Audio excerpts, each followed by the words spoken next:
There we go. I believe we're live. Here is another amazing interview on Unsilence Grief. I'm really, really excited to have the wonderful Karen Weaver with me today. Hi Hello. everyone. Karen and I were introduced through a really, really amazing network called She Talks. And I very recently sort of checked it out, and I was invited to come along to a meeting and walked away in awe. There are so many networking functions out there, so many groups and communities, and She Talks really, really talked to me. It talked to my heart, it touched me. There are amazing, amazing women in there, and one of them is you, Karen. And I'm so Ah, grateful that we got connected. So, would you do us the honor to introduce yourselves to our audience, please? Welcome.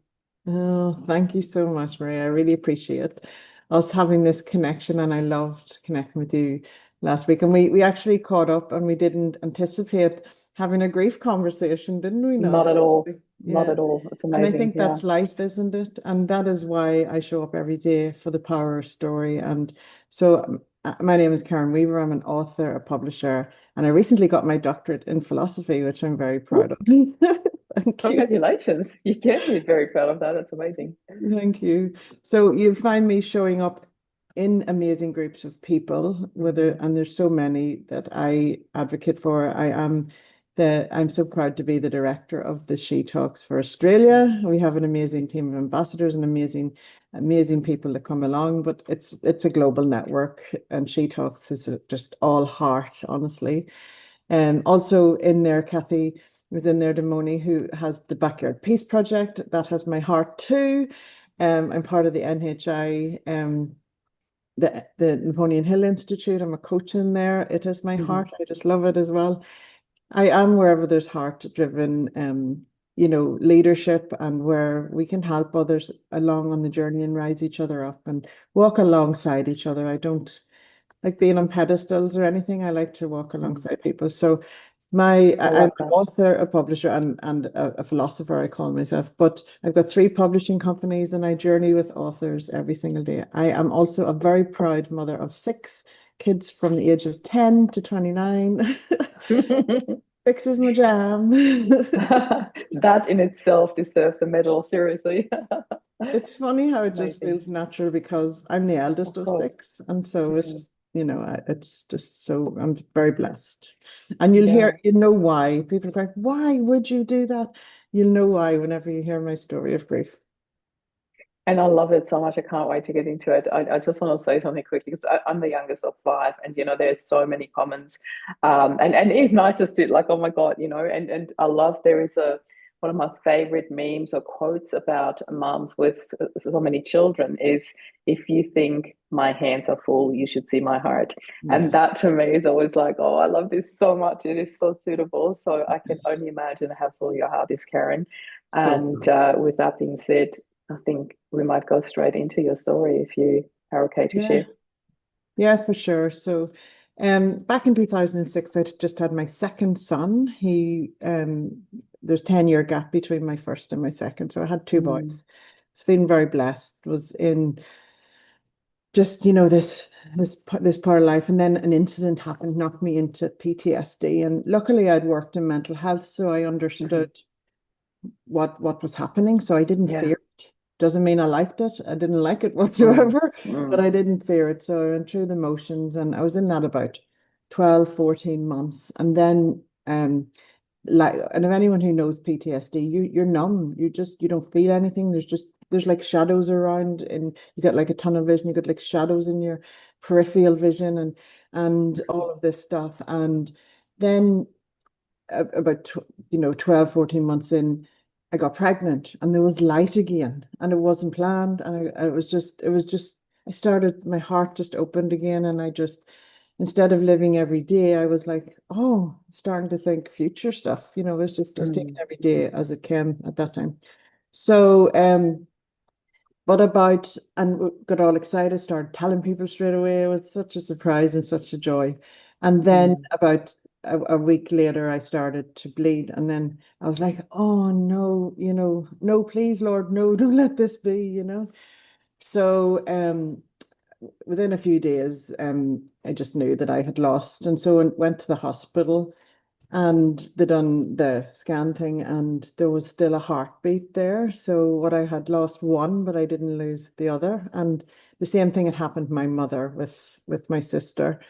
So, and so I had hope that if I went Yeah. home and lay there and prayed that I would save the other one. And I went and I lay for what seemed like weeks, but I think it was only like a week.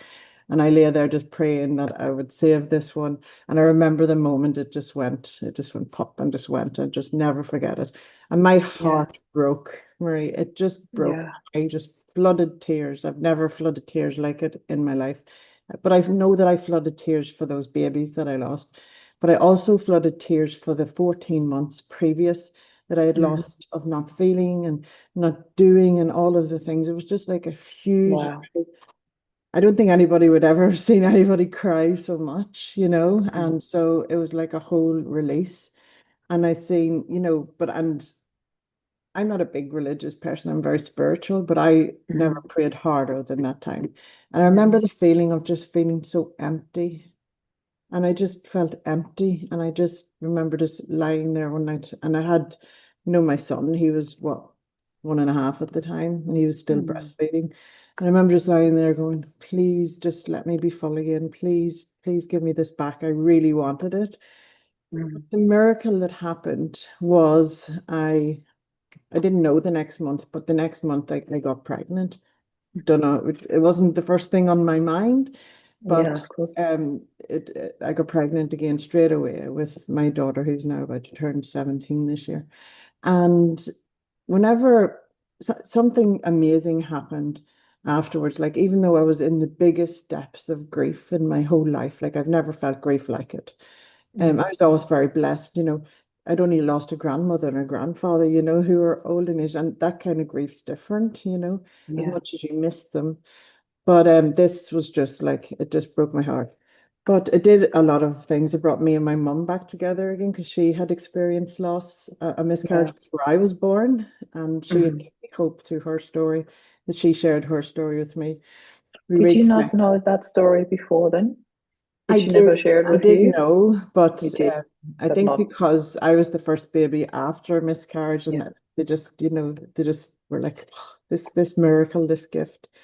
Mm. But yeah, whenever, I think it just brought us closer, because nobody else in our family, as much as I'm the eldest of six, nobody else had ever endured a miscarriage really, and so we got to understand that. And then, but for some reason, it woke me back up to life. Right. I was feeling again. And whenever you come out of PTSD and you haven't been feeling for so long, and I'm a feely person, I love energy and all of the things.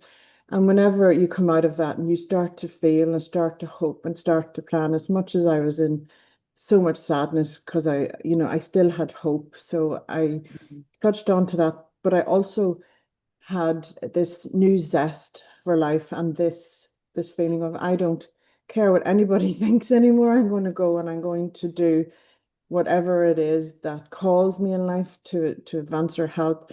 And I'm going to have 20 babies once they're healthy. I don't care whatever I'm gifted with.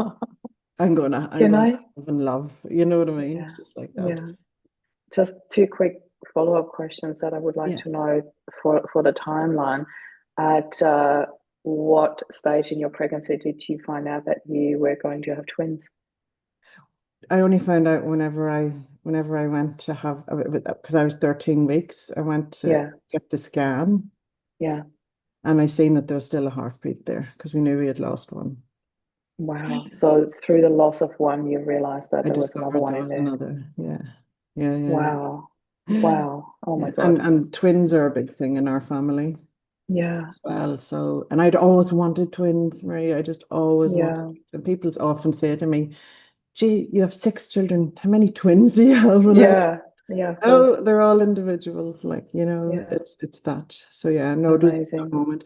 And so it's bittersweet in that moment, because you're grieving the loss of one, and that yet you have hope for the other, Yeah, because of my of course. mother's story of having lost one, and my And sister the other one survived. Yeah. survived. I just held I on. can only imagine that sharing that with your mom, like even as you said, you knew before, but sharing from the point of having experienced it, would have given it such a different depth to it. It's unimaginable. It did. It did. Mm. And again, that was bittersweet because as a mum, Yeah, I know she never wanted me to experience that. yeah, And she felt and we connected through that pain. I was also daddy's girl, mm. So for us to be So able to was I. connect at that level and understand, what does it mean? And then also I was a baby who was a month overdue. Like, she had had a loss and then she had this baby that just wasn't coming out until it was divine timing for her. Yeah, yeah, And all of the things. So she was made wait for it. So, yeah, but yeah, it was beautiful and the most saddest thing ever in my whole life. yeah. Hmm. I can't even imagine, because there is I love what I love about the story, and again, it is bittersweet, but I really do want to highlight it is the fact that you said they're all individuals, like even in a very bizarre sense. I don't know if that makes sense when I point that out, but that both your twins went at separate times, they didn't go Yes. together. No. And that to me is like there's so much individuality in all Mhm. of your children, in the way they are and in the way they left, and when you told me about that you had 6 kids, my first question was did that include the twins or not, and you're like no, No. there would have been 8, and I'm like wow. And I love how many stories there must be in your family, because then your daughter came along and then you had another 3 after that, correct? Yeah. I had another 4. Oh yeah, another 3 girls after her. Yeah. Yeah. You know what it is, Marie, as well, is whenever you lose at around 13 weeks, you're just left to deal with it. Like I remember the midwife just saying to me, come on, just and I had questions. I was like, why me? I have 2 healthy boys. Why did this happen to me? And I Mm. never got the answer that my heart just longed for so much. Yeah, I needed an answer and I wasn't given. It's just like, come on, this happens all the time. Let's just move on. But grief is individual for everyone. And yeah, because I was at such a low point in life, and I really wanted this so much, this was a light at the end of a very dark tunnel.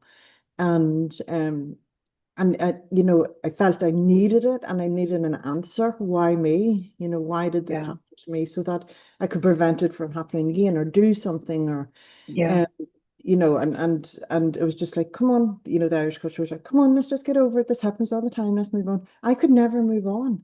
And it wasn't until 2.5 years later and I was in Australia.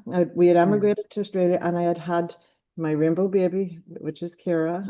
I waddled to Australia, 35 weeks pregnant for her, and um, oh and then wow, my next girl was born, which is Sorsha, and she was 4 weeks old, and I remember having the biggest epiphany whilst watching The View, and Whoopi Goldberg was there. And there was a celebrity TV couple. I remember the date. I remember I'm trying to find the episode, but hmm, there was a celebrity reality TV couple who come on the show and they had just endured a miscarriage. And mm, obviously it was very, in the public eye, everybody had seen it because it was, reality TV. But she was obviously, you can see the pain in someone's eyes and she was still distraught. mm, And Whoopi Goldberg turned her back to the, she just went off script, turned her back to the camera and just said, I am going to tell you something that I tell all of my friends when this happens. That was a visitor that came to guide you back onto the right track in life. And when you do, your gift will come. And that was like a lightning bolt. It just I just had goosebumps when you shivers. said that. It gave me the answer my heart needed. And I also had the hindsight to look back and go, I shifted out of where I was and I shifted right onto the right track, and everything started to go right again in my life at that time. And I could see that because I got pregnant straight away. We got our visas to come to Australia. We got married Wow. that year. We moved to Australia. Everything started to flow right, whereas before everything was going wrong. So I made this shift out of that darkness and into the light, and everything started to go right again. And so I could identify and see, and I was like, I have to share this with the world. Yeah, More women need this message because it was just devastating for me. And I was like, you need to understand that it happens for a reason. And that when you embrace it, your gift will come. And I had embraced it, and I was living proof of that. So then Yeah. 2 days later, NaNoWriMo was starting, and I wrote a novel in 30 days about it. So NaNoWriMo. I know yeah. all about it. A friend of mine is a writer as well, and she's written 11 books or something. I don't know. And she does that. She's been doing it for the last couple of years, and she told me all about it. It's amazing. So it's a national. Uh, Hold on, I Novel need to writing piece it month. together. Yeah, Yeah, National Novel novel Writing. writing month. NaNoWriMo, National Novel Writing Month, and it is about like how many words a day do you write in that one Yeah, month? you're right. 1,667 words a day, and you have a 50,000 word novel at the end. But the Wow. key to it is just to keep writing. Yeah. Like it was 2 days before, I had no belief system that I could write a book. I Mm. was terrible at English at school. If you asked Mr. Jones, would Karen Weaver ever be the one to write a book? He would be like, no, she wouldn't even read out loud in class. It was like, no way. And then I had borrowed belief from a friend of mine who had written 50,000 words of her story for healing. And I had we'd been having a lot of play dates together because we had young kids. And so I borrowed her belief and said, well, I'm just going to, I had the visitor and it fictional. Like, why was it fictional? Fiction, Mm. it just came to me and I just embraced it. And every Yeah. single day when I sat down, I had missing keys on my keyboard. I had a really old computer that I don't know where I got it from. And I just wrote every single day that amount. And I had said to my husband, I says, you don't have a wife for the next 30 days, but I love our Yeah. children, but I'm going to Yeah. write a book. And I'll never forget Wow. it. One of the most proudest moments of my life. And that book has been such a catalyst in my life for Yeah. me. Like if I had not written that book, I would never have seen the power of story and what it can do to reach the hearts and minds of those that need to. And I remember somebody read the book and they were in Melbourne and they reached out to me and they said, I couldn't get a why. Why did this happen? And this gave me the answer that I needed as well. So, Yeah. and you just understand. And it was to do with grief as well, not just miscarriage, but all sorts of grief. Mm. Can you share the title of the book and where people can find it? Yeah, absolutely. It's called The Visitor, A Hmm. Spiritual Understanding of Uncertainty. Yeah.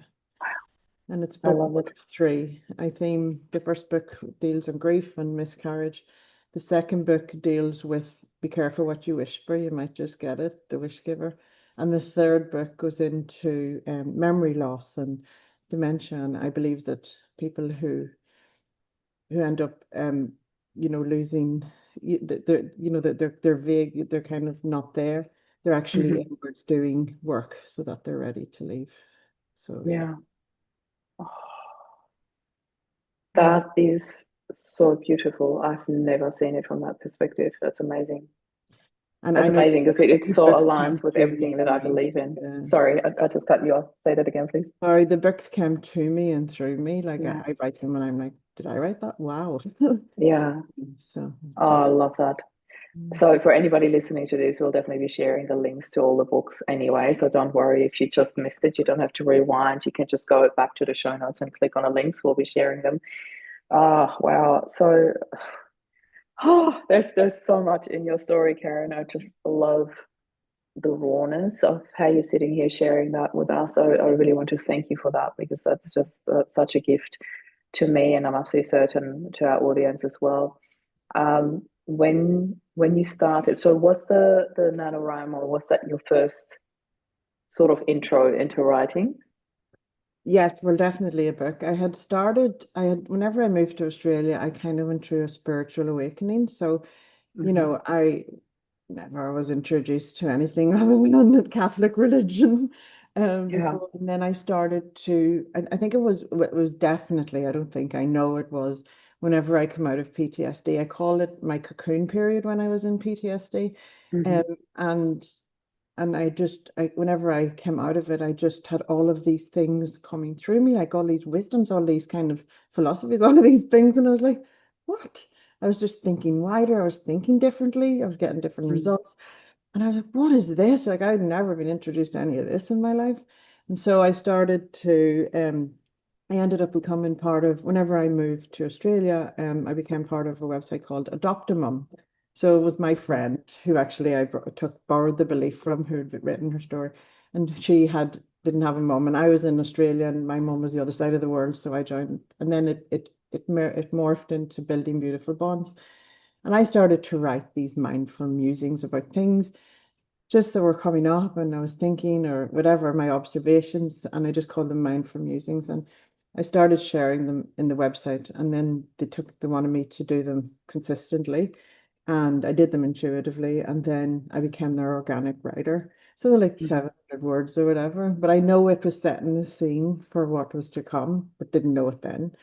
And then a magazine called Universal Mind started to read my magazine or my articles and started to print them in their magazine. Like, it was just like, Wow. and then there was another one. Another one was the answer is love was another article I did, and it was the one that was read the most. That And speaks to this me was so deeply. Oh, pre-Facebook, this was yeah. pre-Facebook or anything, and that Hmm. was read over 70,000 times. And that was, Wow.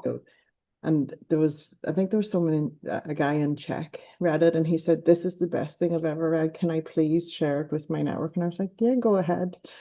So I Yeah. was just, and I was just So showing what would Mr. Mrs. Chan say Mum. to Yeah, that? That was your yeah, English teacher, right? yeah. No, it was like, what?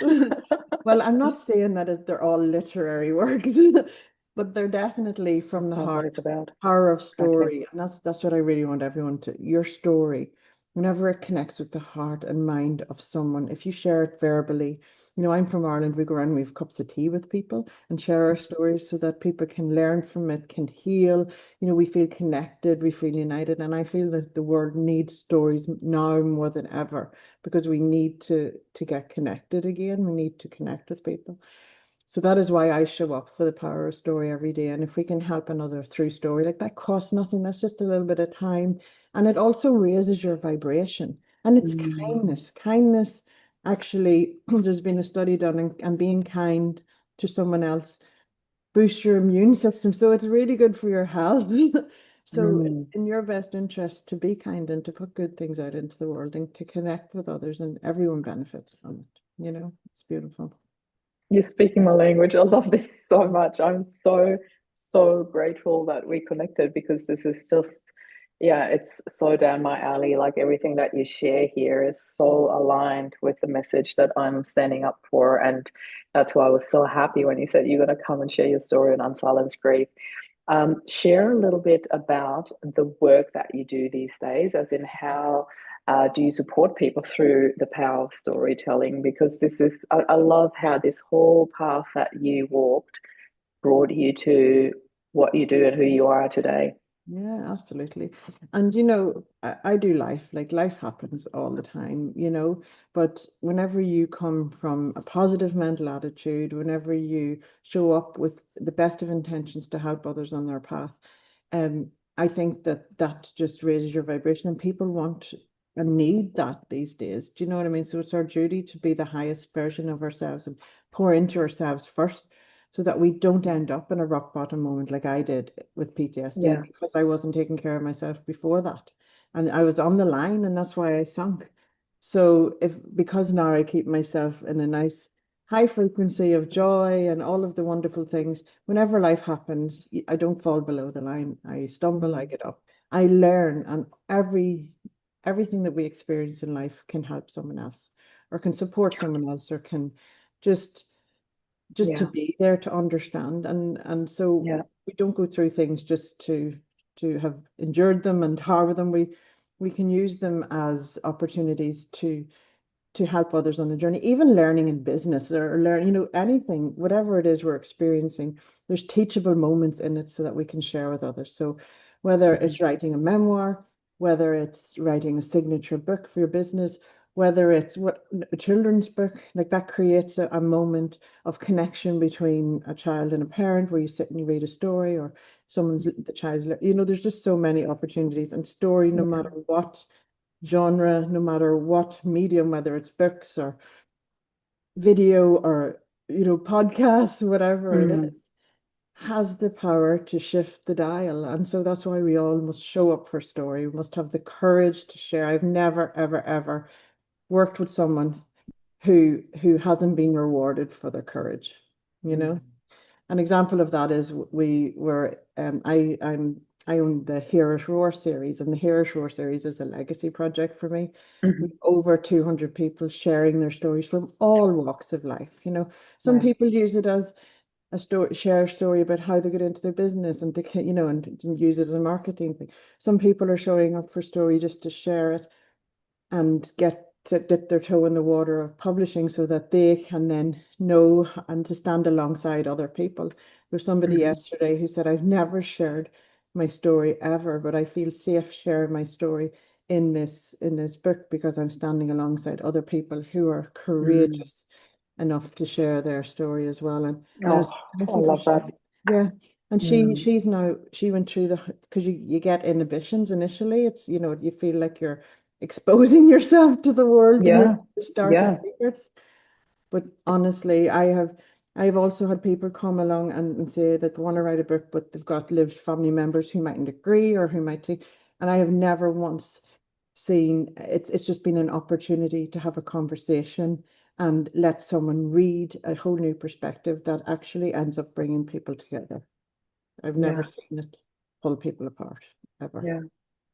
You know, it's interesting. Like every time I hear the word storytelling, in my mind, I see a vision of people sitting around the fire. Yes. It is, I don't know why I associate it with that, but that to me, it's always like, and the soundtrack to it is like your grandma and my grandma sitting by the fire. And I Oh, have this vision of people sitting around the fire and sharing their stories. And I just absolutely love it. It's, yeah, I love what you do. I love what you offer. And I love the work that your story has actually taken you to do the work where you help other people share their story. And that to me is just such a magical, I call them hidden gifts in adversity. And it's not so hidden anymore in your case. It's such a magical gift that you received through adversity. And that to me is always, it fills my heart with gratitude when I see things like that happening. And so, yeah, I just wanted to really thank you from the bottom of my heart for being here today and sharing that. Karen, where can people find you if they want to work with you or if they feel inspired and go like, I have a story, but I don't know where to start? Marie, I'm What just is the even best happy to step? have a conversation with someone just to ignite something within them. Yeah, That's the thing.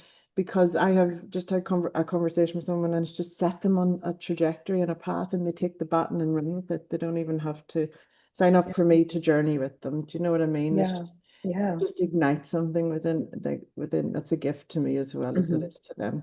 So yeah, you can find me at KPW Official. There's loads of videos on there that I've done a Hmm. few TEDx's, I've done lots of talks and stuff that may inspire somebody as well. There's some free audio downloads as well on there. There's lots of other content I can't keep up sometimes. Awesome. So, but also I'm on LinkedIn and also Facebook. You can Yeah. catch me there. Yeah. Perfect. And again, we'll be sharing all those links in the show notes. So I always come back after the interview because we do this live, and then I add it to the show notes so people can find you and connect with you and follow you, whatever they want to do.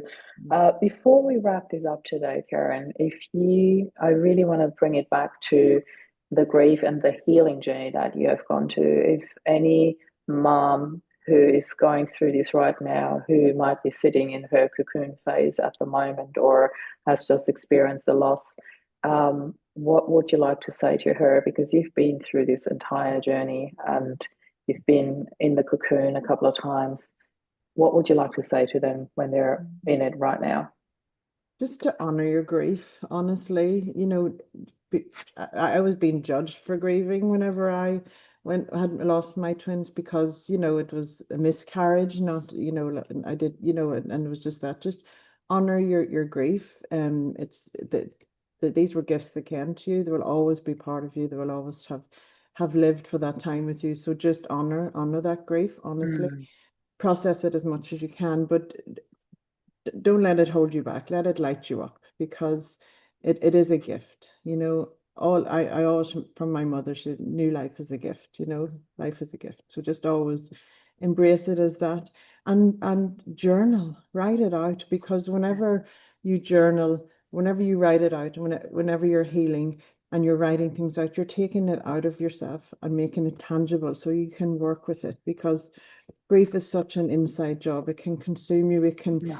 stop you from moving forward, and it can actually hinder your healing. So writing it out and journaling is moments captured in time, because you can never rewrite that after the Yeah. fact. You have to write it in that moment. And as much as it's not may not be needing to be shared with the world in that moment, you need to write it in that moment so that you can move through your stages of grief, or Yeah. you could just be there in them and maybe cry on the page or whatever you need to do. Just do it, honor it. You will be guided. You will be Yeah. guided again, because your internal navigating system is there to serve you 100%. You know, other people have wonderful intentions, but you are the person who is the driving force in your life. So just honor that and process it.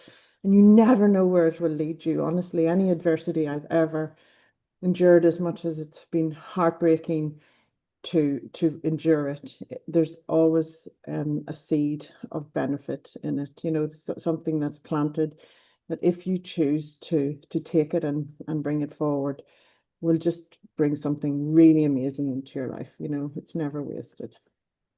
Wow. I love this so much, the seed of benefit. That is such a beautiful metaphor. And also, like, I wholeheartedly agree with the writing. It doesn't mean that you have to publish it, just Oh yeah, no, no. use it as a healing tool. And then later on, you can still decide whether you want to share some of it or all of it. So, yeah, absolutely amazing. Karen, I know we need to finish on time. Somebody's waiting for you already on the other side of the hour. So thank you for being here. Thank you for sharing from your heart and in such rawness. I really, really appreciate you and your story. And again, everybody listening to this, will be sharing so many links where you can connect with Karen, follow her, and ask her questions. I am so grateful that you were here today. Thank you. This is Karen and Marie signing off. Bye for now. Thank you so much, Marie.